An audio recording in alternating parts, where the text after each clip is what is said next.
ça y est, ça fait un petit moment que j'en parlais. Je fais le pas en fait de faire contractualiser plusieurs éleveurs. On va signer avec 4 éleveurs, qui va faire à peu près 75% de mon appro en bœuf.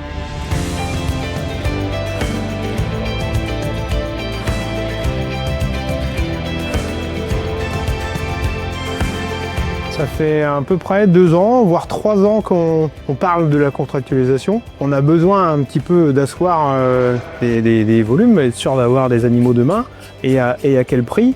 Et ça rassure le client de savoir qu'on s'engage dans le temps et par le prix et par la qualité en fait. On va travailler sur des génisses, on va travailler sur des vaches, on va travailler sur des bœufs aussi. Les éleveurs m'annoncent à peu près le nombre d'animaux qu'ils vont avoir dans l'année. C'est pas moi qui vais leur dire je veux tant d'animaux, c'est eux qui me disent je vais avoir tant d'animaux à commercialiser. On appelle Interbev, on dit j'aurais besoin d'un soutien pour faire une contractualisation, comment je dois faire. Et ils sont vraiment un soutien là-dessus. Ils nous envoient un contrat type, ils nous disent vraiment ce qu'on doit mettre ligne par ligne dans un contrat pour qu'il soit réglementaire. Tout est bien identifié dedans. Qui vient ramasser les animaux? Est-ce que c'est l'acheteur? Est-ce que c'est un transporteur? Quel type d'animal on ramasse? Si c'est une vache, une génisse, un bœuf. Le nombre d'animaux, la durée. On va parler de prix. Alors, est-ce qu'on met un prix fixe pour tous les animaux?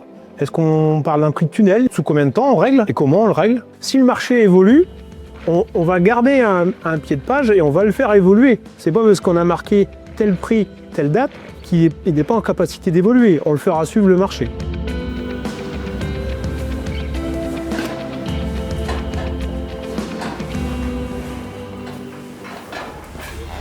Je m'appelle Guillaume Lefebvre. Je suis naisseur-engraisseur de race partenaise et j'ai quelques croisés charolaises partenaises.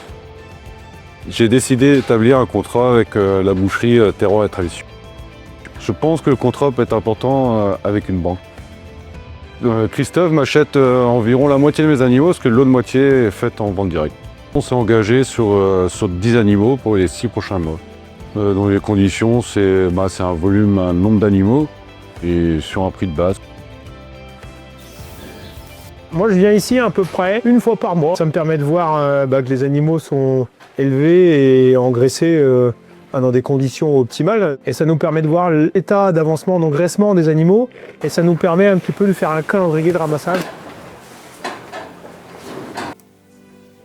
Quand j'ai su que Guillaume allait prendre la suite de ses parents, j'étais satisfait de pouvoir continuer à travailler avec un élevage local. 99% d'alimentation est issue de la ferme. Travailler avec des acteurs locaux, c'est très important.